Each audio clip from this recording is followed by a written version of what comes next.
Understanding the press. There are two different types of pressing, right? A standard press and a counter press. Pressing is essential in the game of football. Doing so allows your team to get the ball back and put the other team under pressure.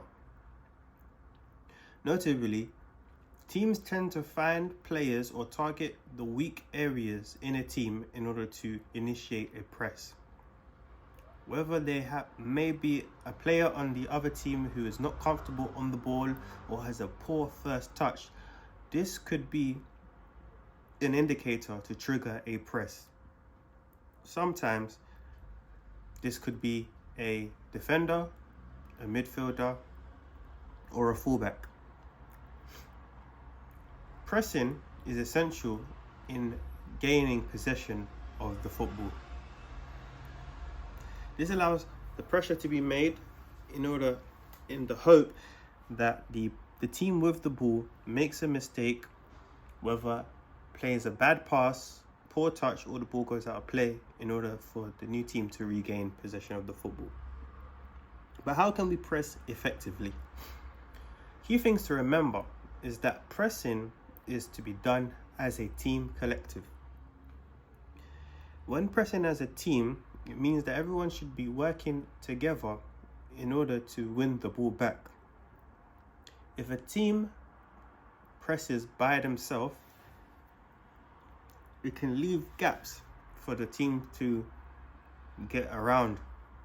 For example, if the blue team presses by himself,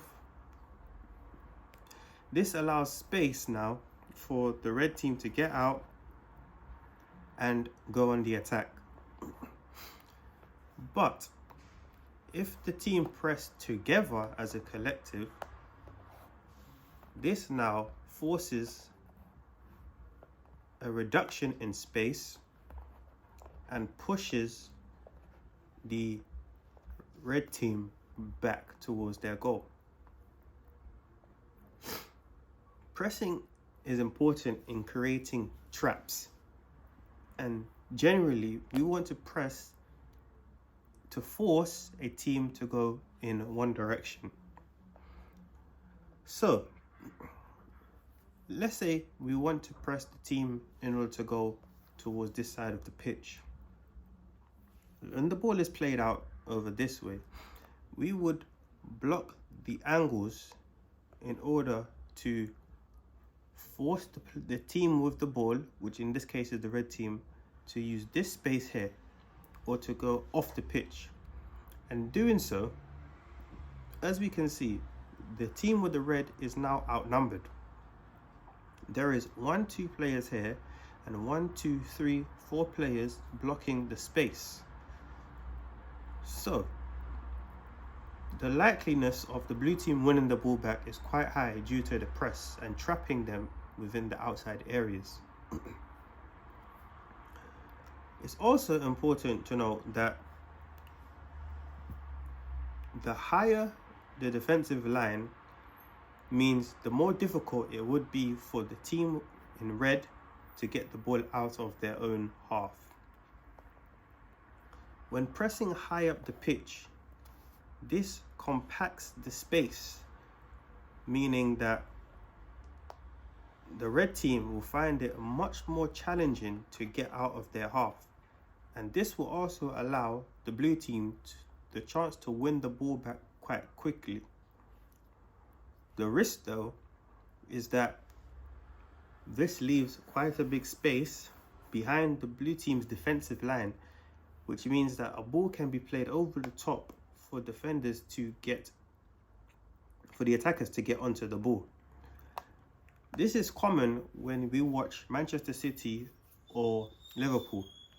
They use very high defensive lines, and when they have played against teams that sit back and counter, they realize that the space is in behind.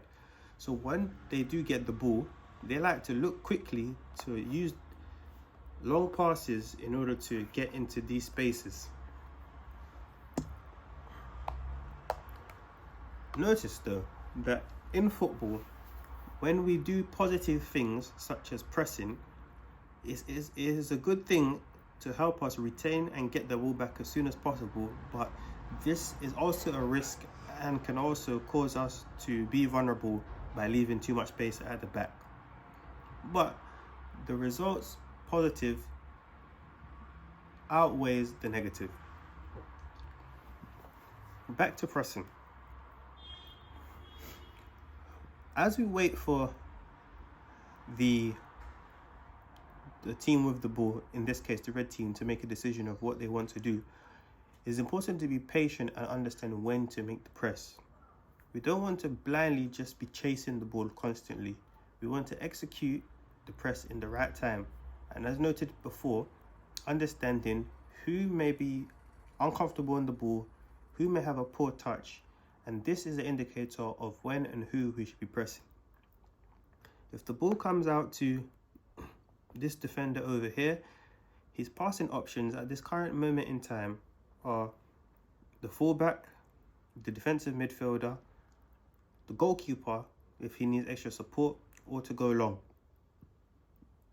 If we notice that he's controlled or he's not able to be good at passing, we might want to get onto him and force him in one specific direction. In this case, we're going to force him towards this side. Doing so means we limit the space, and our other teammates will come over to limit the space, forcing him to go in this direction.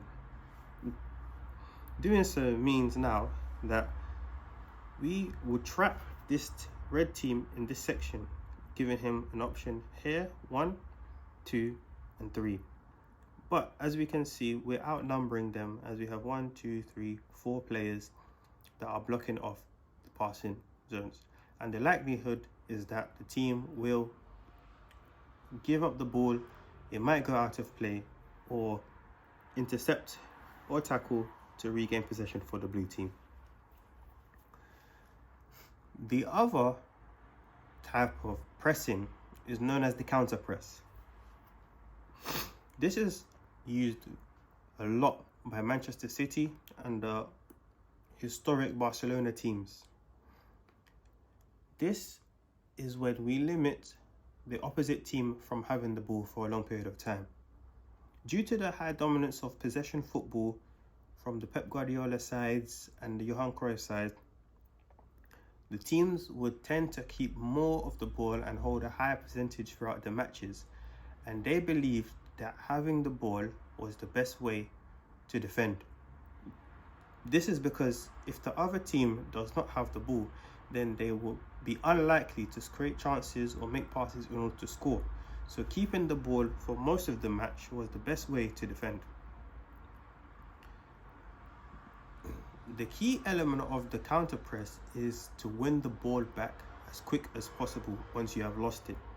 So for example, if the blue team have the ball but maybe make a bad pass or they get tackled, they will task themselves in order to win the ball back as quick as possible in order to get back on the offense.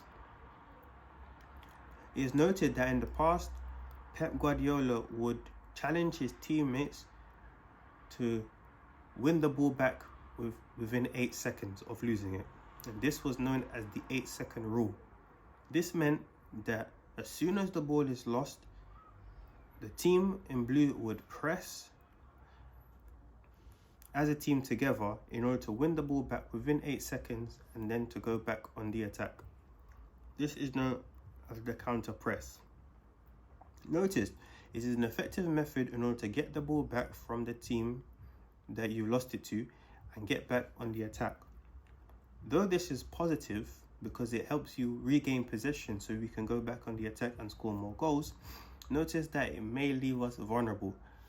As we're constantly chasing the ball and moving around to close down spaces, it creates gaps, and if a team is comfortable and able to pass through these gaps with the composure and the right decision making, they will be able to most likely break through the counter press and go on and create scoring opportunities for them to score. So similarly, within pressing, just like the regular press, the counter press is also a risk.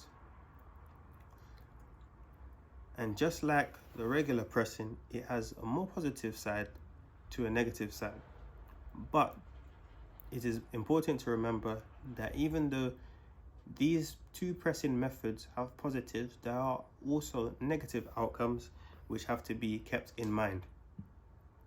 This is an overview of pressing. Regular pressing, where we identify a weak point in the team's defense or attack and try to exploit it, whether we see that they are uncomfortable on the ball, they make bad passes, or they have poor control, and we use this as a trigger in order to make traps to limit the space and the passing options to win the ball. On the other hand, we have the counter press, and this is used to regain possession after it has been lost within a short space of time in order to get back on the attack and create more scoring opportunities as quick as possible. I hope this video has been of benefit to you and look forward to seeing you in the next video.